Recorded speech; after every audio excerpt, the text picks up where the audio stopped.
Hi, my name is Risa Dixon, and welcome to myCSUSB Academics. Today I will be interviewing Danny Doueri about an exciting Arab language program we have at Cal State San Bernardino. Dr. Doueri joined the World Languages and Literatures Department in 2001 and currently serves as the Arabic Language Program Coordinator. In addition to teaching Arabic language and literature classes, he also teaches classes on the people, cultures, history, and politics of the Islamic world as an executive board member of the Center for Islamic and Middle Eastern Studies. Thank you, Danny, for joining us. Thank you for having me. We're so excited to have this Arabic program here at Cal State San Bernardino. Can you tell me a little bit about it? Sure. Our campus was very progressive in deciding to introduce Arabic to the Cal State University system.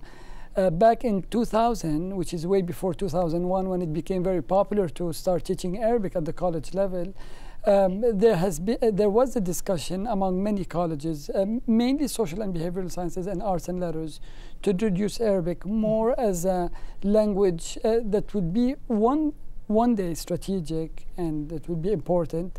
Sadly, after this tragic event of 9/11, Arabic became more popular, but the decision was done before. And in 2001, we started teaching our first classes, first year Arabic classes. We had 3 different levels, all at the first year beginning levels. And it's grown into a program now. We have a bachelor's degree, right? You're right. The program, we're very proud of it. It has grown to be the first in the Cal State University system to have a full-fledged bachelor's. We have a bachelor's in actual language, not in Middle Eastern Studies, though we do have a minor and a certificate in Islamic and Middle Eastern Studies. Other campuses may have an Arabic Studies, which could have a film or culture, but not a strong language component. We're very happy that we have developed enough classes to make it both a language and a literature and a culture. So we look at the language, the literature, and the culture, and you said that there's a bachelor's program and a certificate and a minor. Correct. So that means if someone doesn't want to get a degree in Arabic, they can either get the minor or they can just come and get a certificate and not get a degree at all. Absolutely. Our program, or the Cal State University system, is structured in a way to allow people from outside, from the public, to come and just pursue a certificate. In that way, they do not need to take general education classes. For Arabic purposes, they'll have to take about 32 units, or the equivalent of 8 classes, but they have to have a certain requirement before entering the program, usually about 1 year of college Arabic. Otherwise, somebody who's in the master's program can also earn a certificate. Somebody who's getting a bachelor's in another major could get a minor. So people can have either a minor, a certificate, double major, and the second one would be Arabic. Now why would someone want to learn Arabic? Many people think that it is the language, a strategic language. Our government considers it one of the, not a critical language, but a super critical language. So it is along with Chinese, Mandarin Chinese today. There are 2 other languages that are also super critical.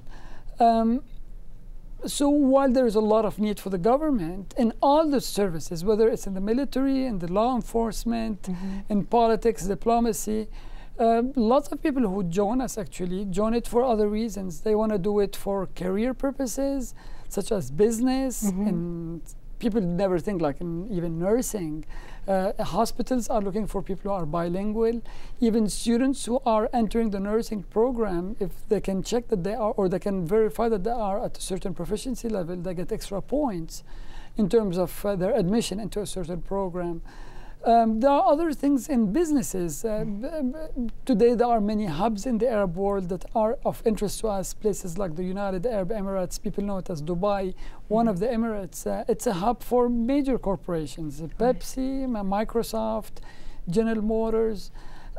So there is a business aspect, there is a public service aspect, but there's also a lot of non-profit aspect. People are going into counseling, non-profit work, relief work. Another reason why some people like to study it is to preserve their heritage. People who are of an Arab origin, whether they're Muslims or Christian, many people don't know that the majority of Arabs in the United States are actually Christians, not Muslims. So a lot of people who would like to preserve their heritage come and join the program. The last but not least, is the similarity between Arabic and Spanish. Oh. So people who are, we know that in the past, in the older Spanish language, about 70% of the Spanish language was Arabic. Later on, after the Inquisition, more of Latin background was infused into the language. So maybe now about 30 or 40%. So people who are studying linguistics, comparative linguistics, like to study, and we have a lot of students who are doing their masters in Spanish language, taking their second language as Arabic instead of another Romance language to be Italian or French. Wow, I had no idea that there was such a close relationship between Spanish and Arabic. That's fascinating. How many students have graduated from the program? We introduced the Arabic language bachelor last fall, which would be fall 2008. And our first people who graduated was spring 2009.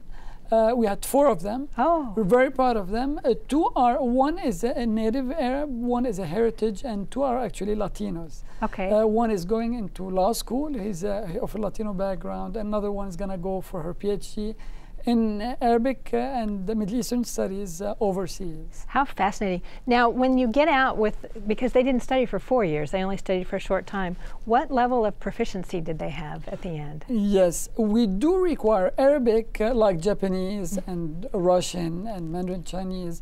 It's considered a category 4 language in terms of the difficulty of an American speaker or an American learner to study these languages.